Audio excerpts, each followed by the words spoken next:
America அப்படின்னாலே நம்மளுக்கு என்ன ஞாபகம் வரும்? அவங்க வைக்கிறது தான் சட்டம். அவங்கள தாண்டி எதுவும் பண்ண முடியாது. அவங்களுக்கு ஒரு நாடை பிடிக்கல அப்படின்னா அந்த நாடை தனிமைப்படுத்திடுவாங்க.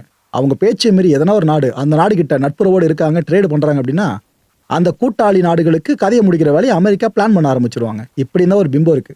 அவங்க சொன்ன யாரும் தட்ட மாட்டாங்க அப்படின்னு. ஆனா இப்ப நான் ஒரு விஷயத்த சொல்றேன்.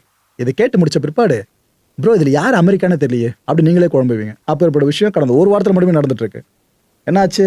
டொனால்ட் ட்ரம்ப் முதல்ல சொன்னாப்ல, உங்களுக்கு 48 மணி நேரங்கள் டைம் கொடுக்குறேன், அதுக்குள்ள ஒரு நல்ல முடிவை எடுத்துருங்க, ஹார்மூஸை ரீஓப்பன் பண்ணி விட்டுருங்க, எங்க டிமாண்ட்ஸ் எல்லாம் நீங்க சரின்னு சொல்லி தலையாட்டுருங்க.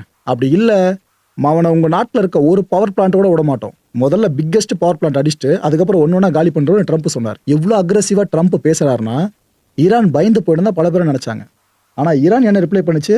நோ, நாங்களாம் பண்ண மாட்டோம், முஞ்சா பாத்துங்க அப்படின்ட்டாங்க. இதுக்கப்புறம் ட்ரம்ப் என்ன சொன்னாரு? அப்படியா பண்ண மாட்டீங்களா? சரி ஓகே, 5 நாட்கள் வரைக்கும் நான் உங்களுக்கு டைம் கொடுக்குறேன், நான் அது வரைக்கும் உங்களோட பவர் பிளான்ஸை தொடவே மாட்டேன், ஆனால் நீங்கள் டீலை போட்டுருங்க, அதுக்கான வேலைகளை ஆரம்பிச்சிருங்க அப்படின்னாங்க. இதுக்கு ஈரான் என்ன சொல்லிச்சு?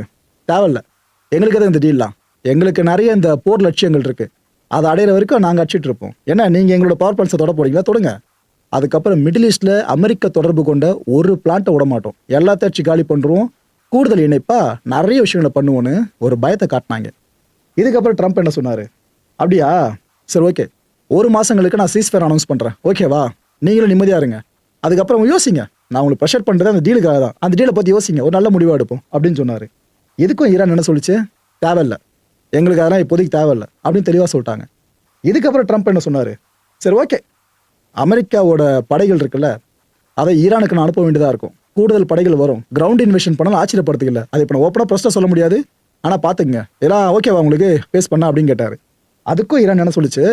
வரட்டும், வெயிட் பண்ணிக்கிட்டு இருக்கோம், காத்து நகர வாதியாரன்ற மாதிரி தான் ரொம்ப ஈகரா நாங்கள் காத்துக்கிட்டு இருக்கோம், ஈரான் நிலத்தை தொட்டுட்டு ஒரு அமெரிக்கன் சோல்ஜர் திரும்பி போறாரான்னு பார்க்குறோம், அமுச்சு விடுங்க அப்படின்னாங்க.